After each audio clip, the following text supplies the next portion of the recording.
I've heard a whole lot of people in here talking tonight about this group and that group and domestic violence and blacks, these minorities and that minority. What I want to know is, when are you all going to start standing up for the majority? And here's who the majority is. I'm the majority. I'm a law-abiding citizen who's never shot anybody, never committed a serious crime, never committed a felony. I've never done anything like that. But it seems like every time we have one of these shootings, nobody wants to put the blame where it goes, which is at the shooter's feet. You want to put it at my feet. You want to turn around and restrict my right, constitutional right that's spelled out in black and white. You want to restrict my right to buy a firearm and protect myself from some of the very people you're talking about in here tonight. It's the law-abiding citizens of this community and many communities around this country. We're the first ones taxed and the last ones considered and the first ones punished when things like this happens, because our rights are the ones that are being taken away. Well, I'm here to tell you tonight, it is not going to happen without a fight. And when I say fight, I don't mean shots fired. I don't mean fist thrown. I mean, I'm going to come down here to this city council and raise hell just like these loonies from the left do until you listen to the majority of the people in this city. And I am the majority. And we need to drop all this division that we got going on here. Because the bottom line is, when that Second Amendment was written, whether the framers liked it or not, they wrote it for everybody. And I am everybody. And the law-abiding citizens of this city are everybody. And we want our rights, and we want to keep our rights. And by God, we're going to keep them, come hell or high water.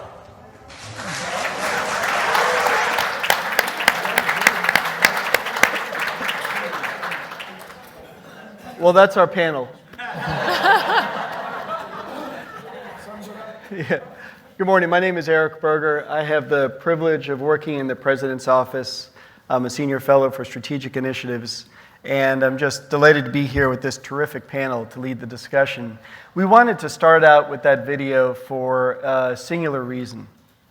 Mark Robinson, who spoke those words at the Greensboro, North Carolina City Council meeting about 3.5 weeks ago, he is the majority, and you're the majority. And the millions of Americans across the country who want schools to be safer and want their constitutional rights to be preserved, they're the majority. Now, of course, you don't know that by listening to CNN or MSNBC. And that's why the work that your support is making possible at the Heritage Foundation is so important. Shortly after the Parkland tragedy occurred, just about 2.5 months ago, 40 or so miles from where we're sitting this morning, Kay returned to Florida. She sat down with the Bernsteins and other concerned Heritage members, and she came back to D.C. with a very clear message. The Heritage Foundation has been a leader on so many issues, and for the same reason, Heritage needs to be a leader on school safety. Thanks to your support, we launched the School Safety Initiative, and already it is having a profound effect in changing the nature of the debate in D.C. We've got some of the materials that our terrific communications team has put together. If you don't already have them, take a look at them. They're at the table outside, or downstairs rather. And a key part of our strategy with this project, as you'll see and as you'll hear from the panel, is to separate fact from fiction. There's a whole lot of the latter coming from the left. And we realize that the only way for us to get serious about school safety and truly make students and schools safer is to focus on the facts, to reveal the truth, and to rip the fallacies from the narrative from the left. I'll give you just a few to start it off, but our panel is going to really dive deeply into many of the others. The left has said, for example, that the March for Our Lives and the school walkouts, that they were organized by the kids. How many of you think that's a fact? Yeah, that's a total fiction. It was organized, as we were able to discover, by a small group of radical liberals. Another one that they've been talking about is that the solution to making schools and students safer is really simple. It's 2 words: ban guns. How many of you all think that's a fact? There's one hand. Okay.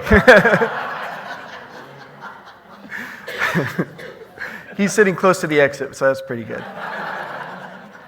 But as Kay has been saying, this is far too complex of an issue to be solved by just two little words. And then the one that just really galls me, as both a gun owner and a father, is they say that we care more about our guns than we do our kids. And that's absolute nonsense. We care so much about our kids that Heritage, you, and people like us all across the country are working hard to get serious about school safety and advance the real solutions that will make schools safer. So our panel has been focused on, thank you, our panel has been focused on some of the key issues that are central to this debate. Again, identifying the fictions that we're seeing from the left, advancing the truth, and in that way clearing the way for reform. There's just too much to say about these folks for me to take up more time myself. I'm going to turn to Amy, but I'll ask each of you if you could describe a little bit about your background and then some of the things you've been working on the School Safety Initiative. Sure. As Eric mentioned, my name is Amy Swear. I am a visiting legal fellow at the Meese Center for Legal and Judicial Studies. And specifically for the last 2 or 3 months, my entire focus has been working with the School Safety Initiative and on Second Amendment issues. And then I've also done some overcriminalization work as well. I heard that mic just start getting progressively louder. Can you guys hear me? Okay. Well, I will see if I can talk a little bit louder for everyone this morning. Is that better? Yes. Okay. So I've been working on the School Safety Initiative and Second Amendment issues. My colleague John Malcolm and I recently published a Heritage Backgrounder on school safety titled Focusing on School Safety After Parkland. So I'm here this morning to kind of lay the foundation for these guys. As Eric mentioned, we're here to talk about the difference between what the left has put forward as fact and what actually reality looks like in terms of school safety. The right diagnosis matters. If you have the wrong diagnosis, you're probably going to have the wrong treatment.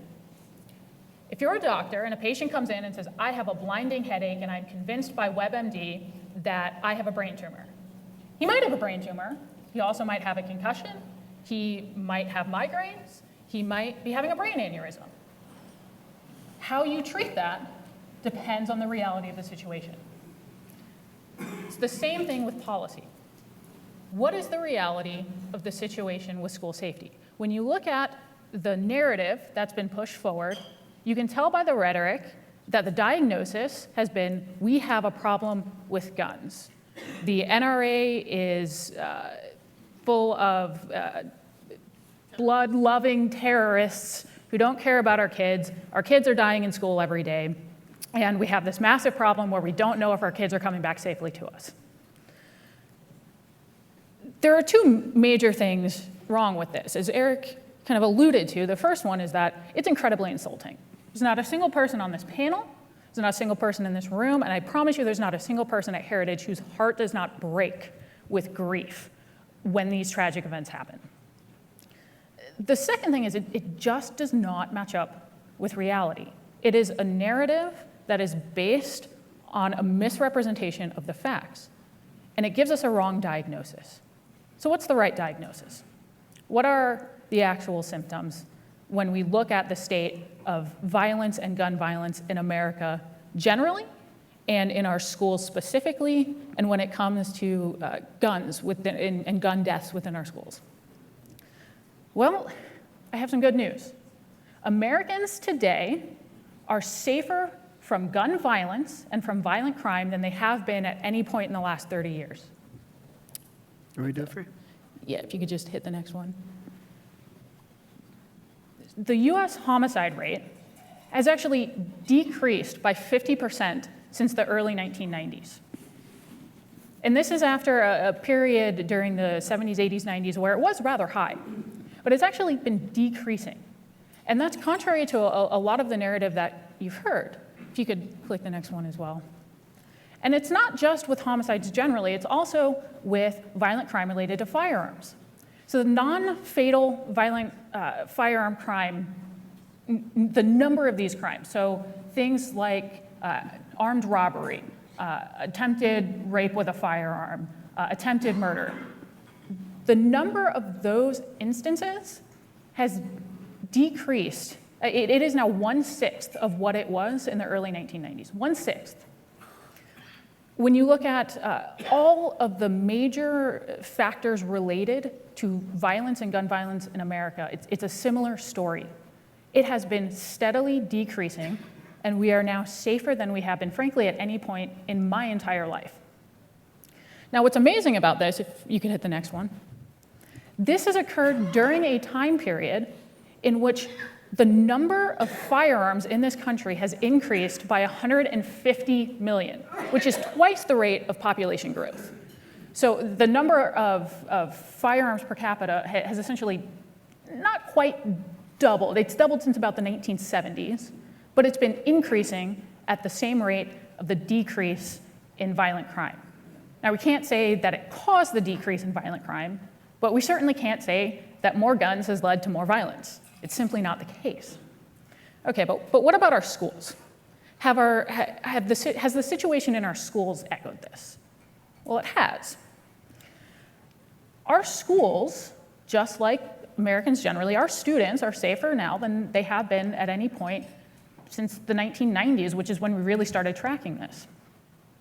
The number of students dying in our schools of any cause, whether it's natural cause, violent deaths, accidental deaths, is 1/4 of what it was in the early 1990s. If you could hit the next one. So the National Center for Education Statistics has been tracking violent deaths that happen in our schools. And as you can see, not only has there not been a massive increase in the number of violent deaths, and keep in mind, this is not just shooting deaths, this is all violent deaths. It's been rather stable. And it's been stable at a time when the number of students has been increasing, which means that in terms of a rate, fewer students are dying per million students than were dying in the 1990s. And this is a good thing. What about firearm deaths? Because really that's what everyone's concerned about. I mean, when it comes down to it, we see the Parklands and the Sandy Hooks in it, and it rightly terrifies us. What about these gun deaths? Well, an average of 10 students will die from firearm-related deaths on a K-12 campus at any of the nation's 100,000 K-12 schools this year. That's 10 too many, and I think everyone in this room agrees that it's 10 too many.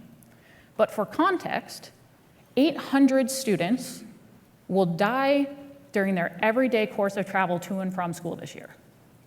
50 students aged 7 to 18 will be killed by their parents in intentional homicides this year. Again, it's 10 too many, but this is not a rampant problem. And this should actually comfort us. But again, okay, so what about these mass school shootings? Not just all gun deaths, but mass school shootings, like Parkland. Well, contrary to some claims that we've already had 20, 30 mass shooting incidences on campus this year, it's really not the case. Since 1990, there have been 22 instances where 2 or more people were killed on a K-12 campus with a firearm. That's about 1 per year.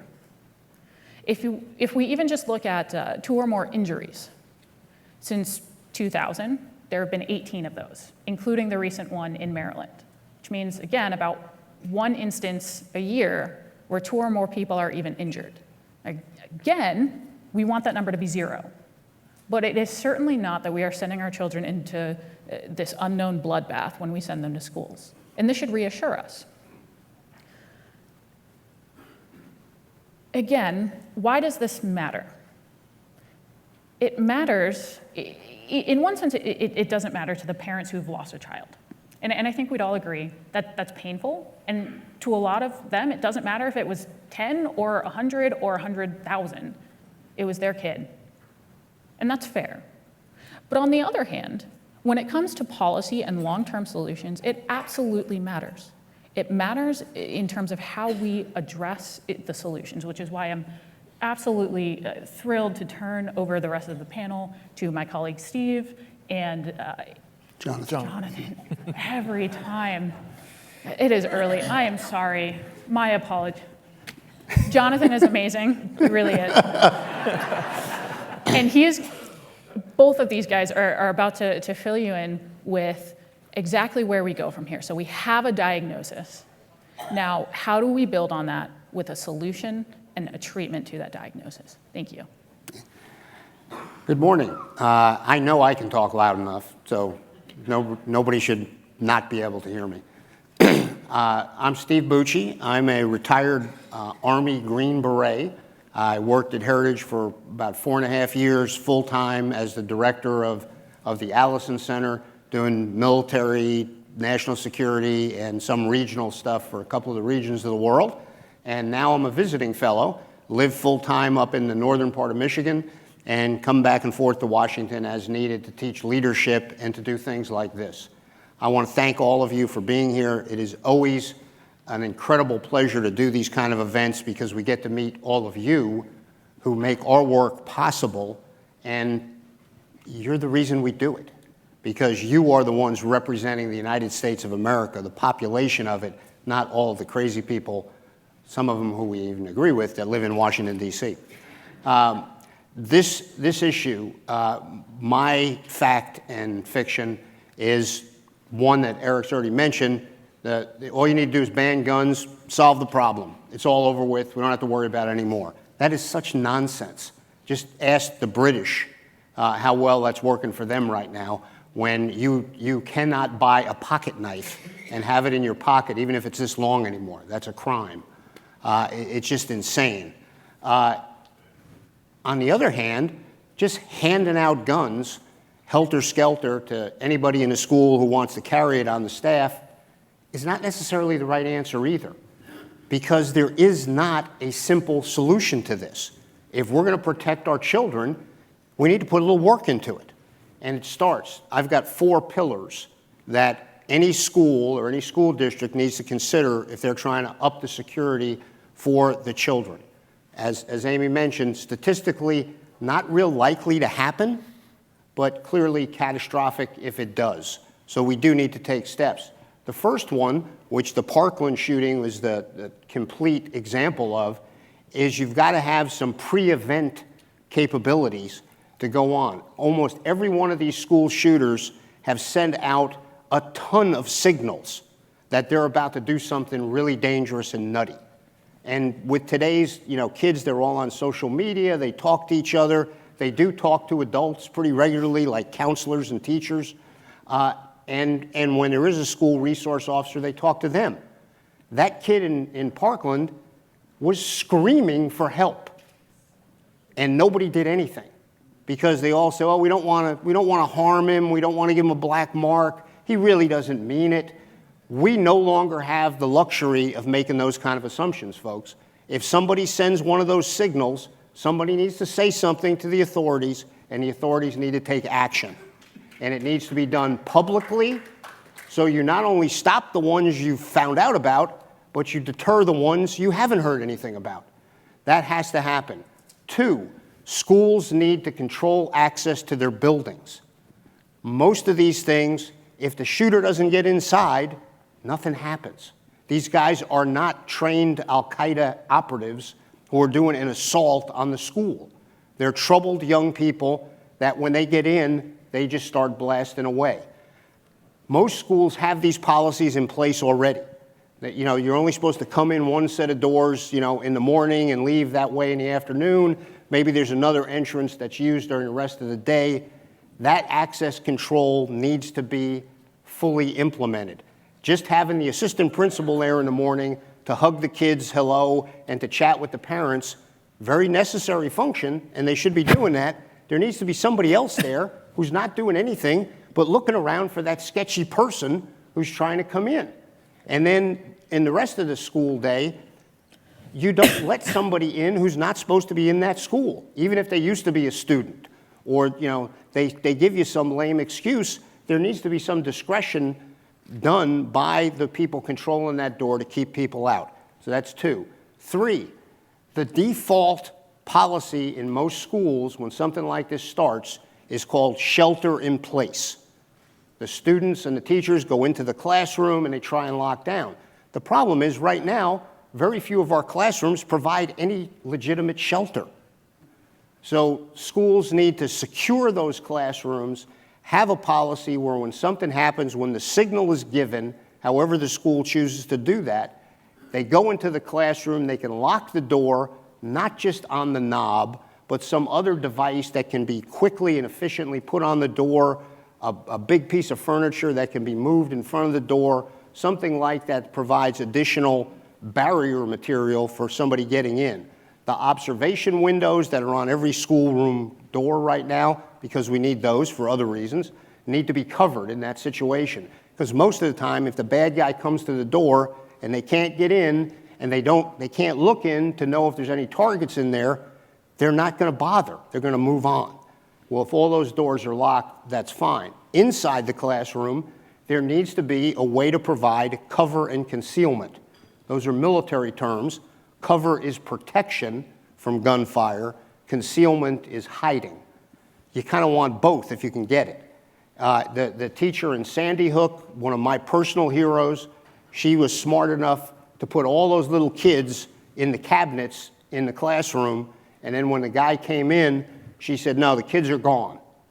And he killed her. She gave her life saving those little kids, but all those children were safe because of her quick thinking.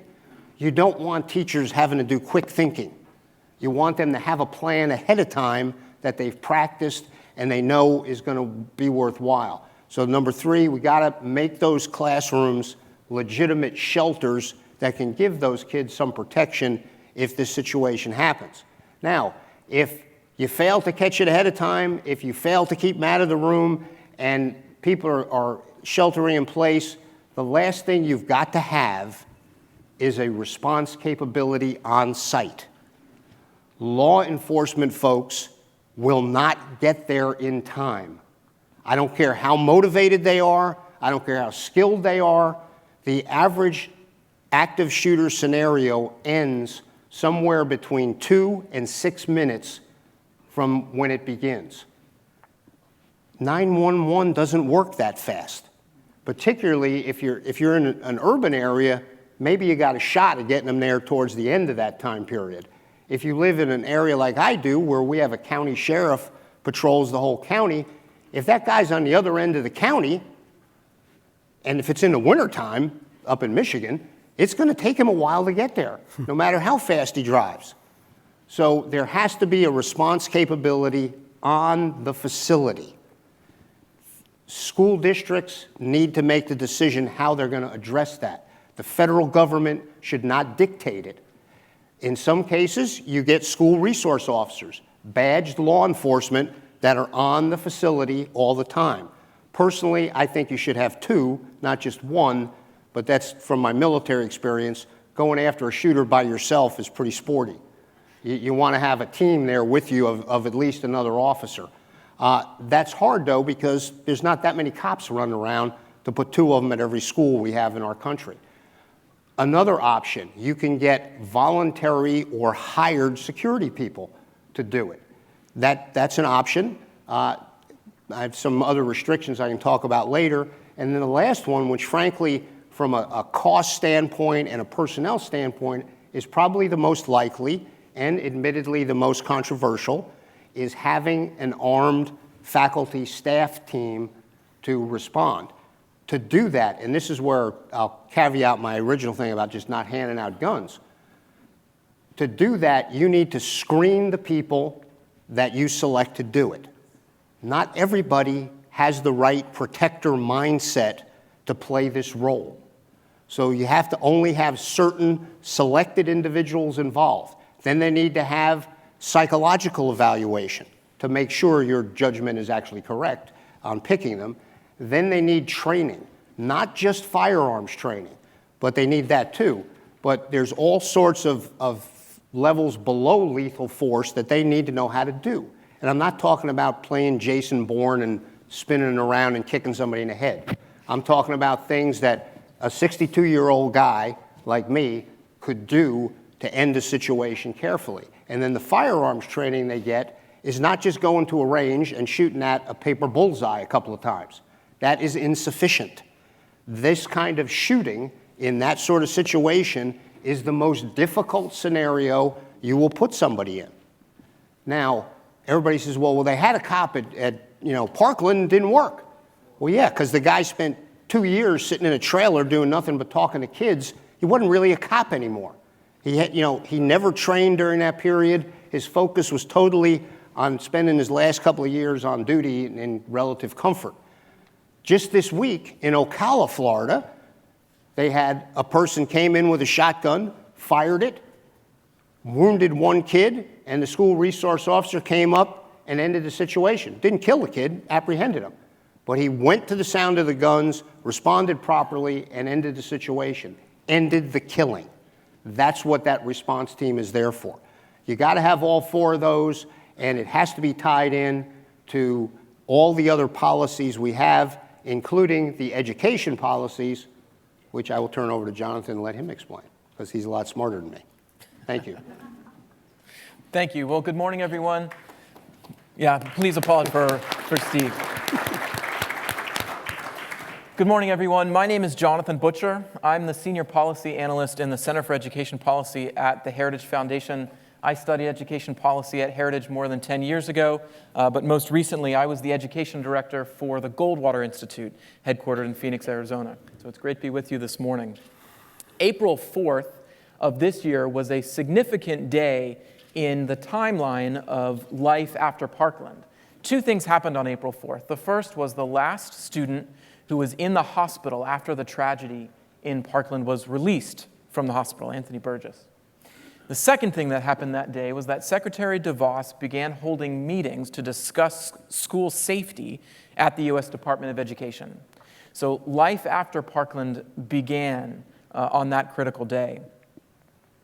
There are three important steps, three important pieces to remember in the puzzle for interpreting what the left has said about school safety and what is happening in Washington today and happening in response to the tragedy in Florida back in February. So the first is the Promise program in Broward County, Florida, the school safety program, was just that. It was a school safety program. Safety is in the mission statement of the Promise program. Safety is in what we see the federal guidelines that were issued shortly after the Promise program was implemented in Florida. So school safety was meant to be a centerpiece. Now, this is important to remember because not only were the students in Parkland, in fact, not safe, we see today, and I believe there is one slide remaining, if we have one slide left, the statistics that we have today from Broward County and, in fact, the other counties that are implementing the ideas in the federal guidelines that I will show you in a minute were based on Broward's policies. Violent crime among juveniles has not gone down since 2013 when the Promise program was implemented. And then the ideas in the federal guidance that was issued in 2014 were implemented in school districts around the country. So school safety is one. So keep that in your mind as we move to number two, which is Cruz. Cruz was a troubled student. As people in this room know, if you've read the news about this young man was an orphan. This young man he had been 26 times been written up in middle school, even before he left to go to Stoneman Douglas. He had committed infractions at Stoneman Douglas, including threats and assault, which are listed as items in the Promise handbook that deserve referral, that would have warranted referral to the Promise program. But he was never referred to Promise, nor was he ever arrested. So third, this brings us to what Politico and people have quoted in the New York Times have said about Washington's response to the Parkland shooting. So as I was describing, on April 4th, Secretary DeVos began holding hearings about school safety around the country. After the Parkland tragedy, the president asked Secretary DeVos to look into school safety and specifically rescinding a 2014 letter on school discipline that was issued by the Obama administration. When that was done, when that announcement was made, Politico said promise has nothing to do with the Parkland tragedy. It had nothing to do with the 2014 federal guidance. The New York Times quoted someone as saying that it's unrelated. The two items are unrelated. So here are the facts. The fact is that Superintendent Runcie, who's the superintendent of Broward County, Florida, said that his ideas through promise inspired the federal guidance. He went on record saying that. The words, the language, the ideas, both philosophically and practically, in promise and in the 2014 letter issued by the Obama administration on school discipline have remarkable philosophical and practical similarities. I'll give you just a few. School systems and law enforcement should have memoranda of understanding agreeing to limit student interaction with the juvenile justice system. Both documents say that restorative justice practices should be used to deal with student misbehavior. Both documents say that teachers and school personnel should be the first line of defense and intervention when it comes to even an emergency situation in the case of a school discipline issue. All of these things and others are laid out in a paper that the Heritage Foundation that I wrote for Heritage just a few weeks ago. But the fact remains that promise and the federal guidelines have remarkable similarities, besides the fact that Superintendent Runcie himself said that his ideas inspired this federal guidance. Not to mention that Broward County, along with a number of other counties that had implemented similar ideas by 2015, were invited to the White House and were named by the Obama administration as early adopters of these school discipline guidelines that were based on the idea of limiting arrests and limiting student involvement with the juvenile justice system. So, where does that leave us now? Well, we know that juvenile violent crime in Broward County has not gone down. We know that the Parkland tragedy showed remarkable gaps in a school safety, remember, school safety program that was meant to protect students and protect the school community. We know now as well that these ideas were issued in federal guidance to school districts around the U.S.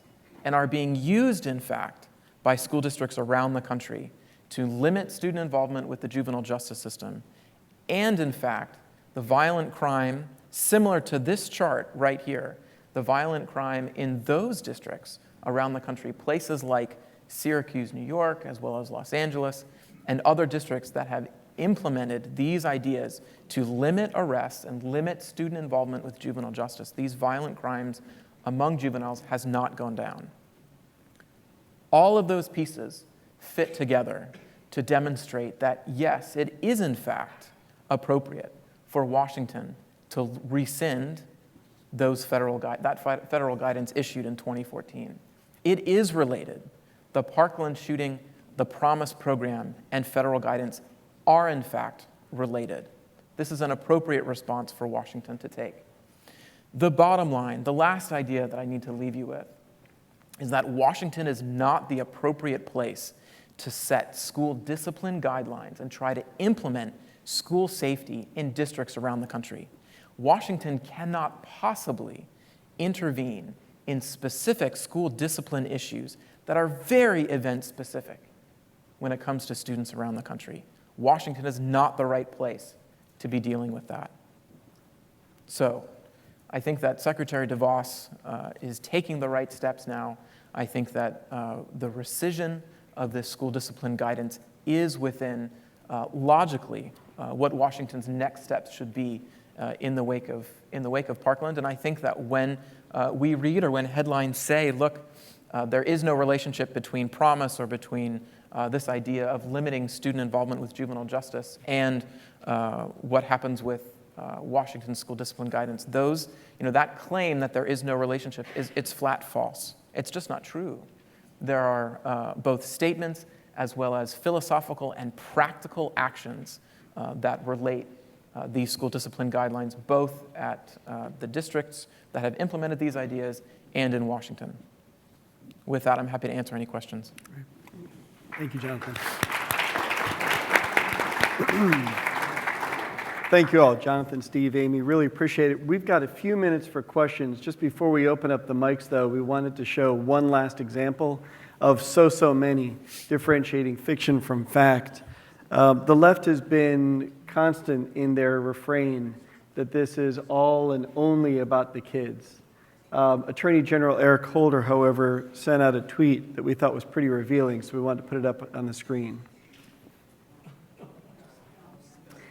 It's pretty clear their posture is about politics. And so as we open up the floor for questions for just a few minutes, we just want to thank you again for the support you're making possible, because the work that Heritage is doing and leadership we're providing to the community is making that fact, the fact they're manipulating this tragedy, crystal clear. So thank you very much for the work you're enabling to make possible. We got a question over here? Yes, thank you for doing this. This is my first time. I am the mother of 11 children, his, hers, and ours, and I have 23 grandchildren, his, hers, and ours. What are your experiences with the fact that what goes on at the school is then, if you have a child that is acting out for whatever reason, they go home, where's the connection to the family and also the school to control these situations? You want to take this? And I can speak as a father and a grandfather. The family has to be involved. One of the statistics that came up when we started doing this, that 26 out of the last 27 people that have done shootings like this stuff came from broken homes. And when there's not a family support group there, when families are not playing the role that they should play, even if the schools do everything right, and as we've seen, they're not really doing everything right, unfortunately, the kid is still potentially at risk. And if the child is at risk, that means the rest of us are at risk in this kind of situation. So the family is essential. It's one of the reasons why we've got a whole department in Heritage that deals with family issues and the need for that to be strong.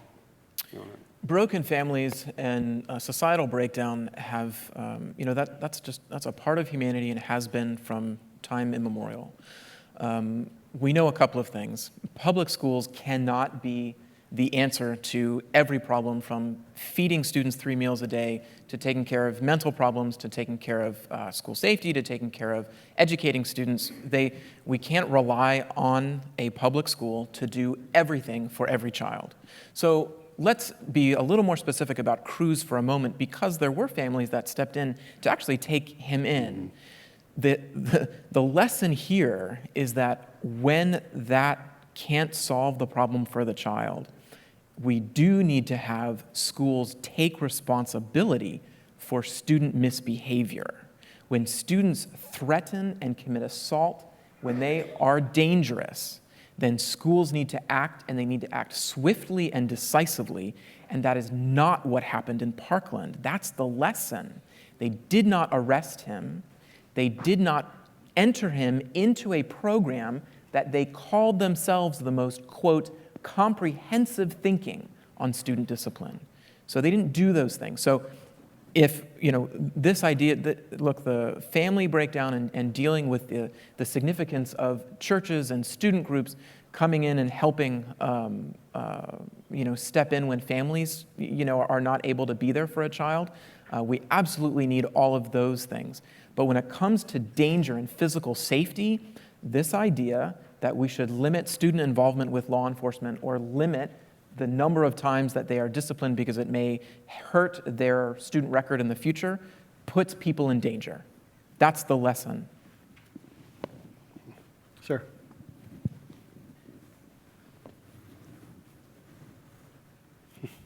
So they do a much better job than we do. And this is great evidence. We're fighting a cabal here of liberal teachers with liberal ideology that have a vision and a view of where they want to take this country. They're supported by the media, who stand out and highlight these things. We've got liberal politicians talking about it. We as conservatives just frankly don't do a very good job of articulating these challenges that we're facing. I think part of this also happening in the schools, and it's very troubling to me as a parent, when my son came home and talked about, you spank me, you can go to jail for that. And the teaching of white privilege now to divide us even further from our children, it's a pretty scary thing that's happening, and it is an entire group that is moving against us. And we better get better at doing what we need to do in order to reclaim this country.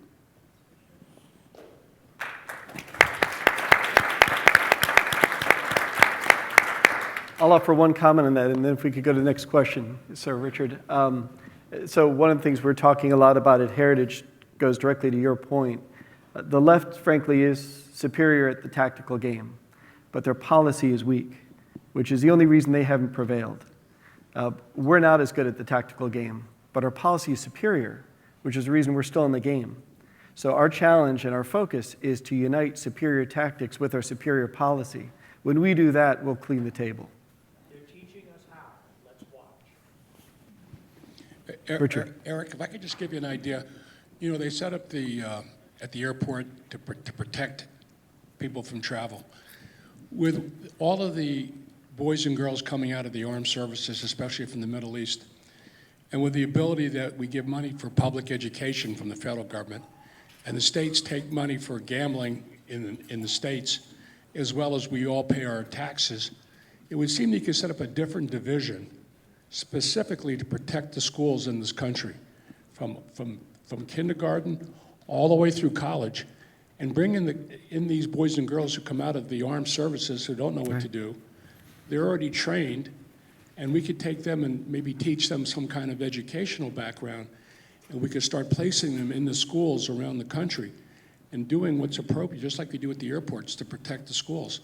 And we could take a proactive, because I don't know how much money that we waste in the public school system and how much money is wasted in the states when they say, well, we got the gambling money and it's going towards schools, and we all know it's not going there. So a suggestion, because Heritage has such a big voice into the president and into the country, that might be something that you might want to work on or look at and see if that would be helpful or useful to this country. Steve, do you want to comment on that? Yeah, and that's absolutely right. There is funding out there to do this stuff. There are people who are both capable and willing to do this kind of stuff, people who are already sheepdogs. Yeah, and if anybody doesn't understand that, I can talk to you about it afterwards. There's a difference between sheepdogs and wolves and sheep, all right? The people you want doing the security are the sheepdogs. And we have young men and women who have had training already, who have that ethos and that mindset of a protector, and they're willing to do it if somebody will ask them and give them the wherewithal to do it. And there are funds available, and that's one of the things as citizens we need to demand of our schools. We shouldn't let them say, oh, we don't have any money, because the money's out there. They're probably spending it on the wrong stuff. They need to readjust, kind of like the federal government. They spend a lot of money, most of it's on the wrong stuff. But that's precisely it. That's part of what Heritage is trying to do, to make suggestions, because we don't like, telling people how to suck the egg. We want to kind of give them options and let them choose, because that's usually superior. But there are options that are out there, and that volunteer or hired security people could do it. I don't want to put the federal government in charge of it, because they'll screw it up. We'll get like TSA inspectors.